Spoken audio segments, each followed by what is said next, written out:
నాకు ఆశ్చర్యం అనిపించింది, అసలు ఏందిరా నాయన ఇది, ఎవరు ప్రభుత్వంలో ఉన్నాము, ఎవడు చేస్తూ ఉన్నాడు అని చెప్పి.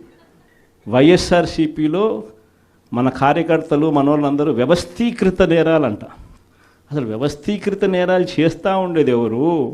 చేస్తూ ఉండేది వాళ్ళు, చేసింది వాళ్ళు, మన మీద ఏళ్ళెత్తి చూపిస్తూ ఉండరు.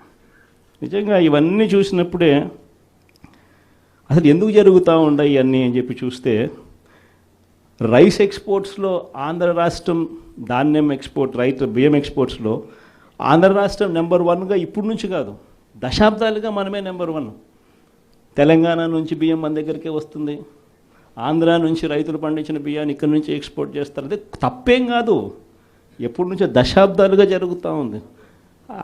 ఆంధ్రాలో రైస్ ఎక్స్పోర్ట్స్ నెంబర్ 1. అందులో ఈ పయ్యావుల కేశవ వాళ్ళ వియంకుడు, ఈ పట్టాభి రైట్ ఎక్స్పోర్ట్, ఈయన ఆంధ్రాలో నెంబర్ 1. ఇది నిజంగా ఇది కొత్త ఏం కాదు.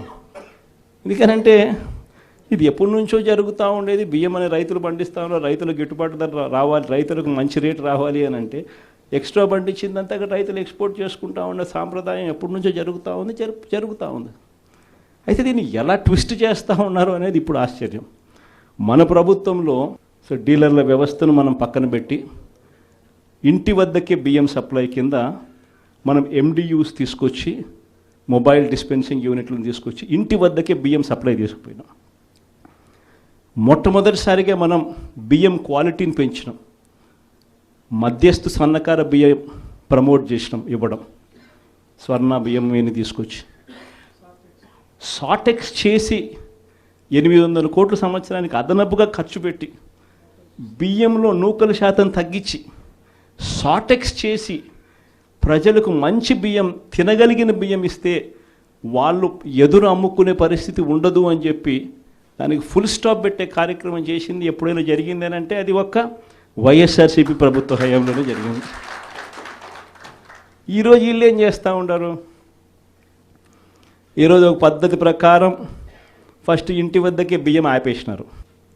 వాళ్ళకి ఇచ్చే బియ్యం ఇంతకుముందు మనం సాటెక్స్ చేసి మంచి క్వాలిటీ బియ్యం మనం ఇస్తూ ఉంటే, మధ్యస్థు సన్నకార బియ్యం సాటెక్స్ చేసి మనం ఇస్తూ ఉంటే ఈరోజు లేదు, ఈరోజు నిర్వీర్యం చేశారు.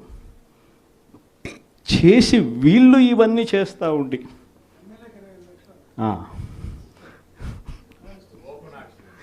చేసి వీళ్ళు ఇవన్నీ చేస్తూ ఉండి వీళ్ళ తప్పిదాల వల్ల ప్రజలకు నాసిరకం బియ్యం సప్లై కావడం వల్ల, ప్రజలకు సరిగ్గా బియ్యం సప్లై చేయకపోవడం వల్ల ఇది రివర్స్.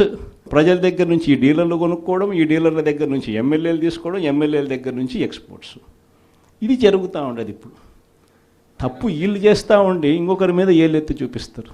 మన హయాంలో దళారీ వ్యవస్థను పూర్తిగా తీసేసి ప్రతి రైతుకు కనీస మద్దతు ధర ఖచ్చితంగా వచ్చేట్టుగా ఆర్బీకేలే వాళ్లకు పేమెంట్ స్లిప్స్ ఇచ్చేట్టుగా మన ప్రభుత్వంలో జరిగితే, రైతుకు ఏ మిల్లుకు తాను పోవాలి అనేది పూర్తిగా పక్కన పెట్టేసి పలాని మిల్లుకే మీరు పోవాలి అనేది తీసేసి రైతుకు మిల్లర్కు సంబంధం లేకుండా చేసిన పాలన మంది.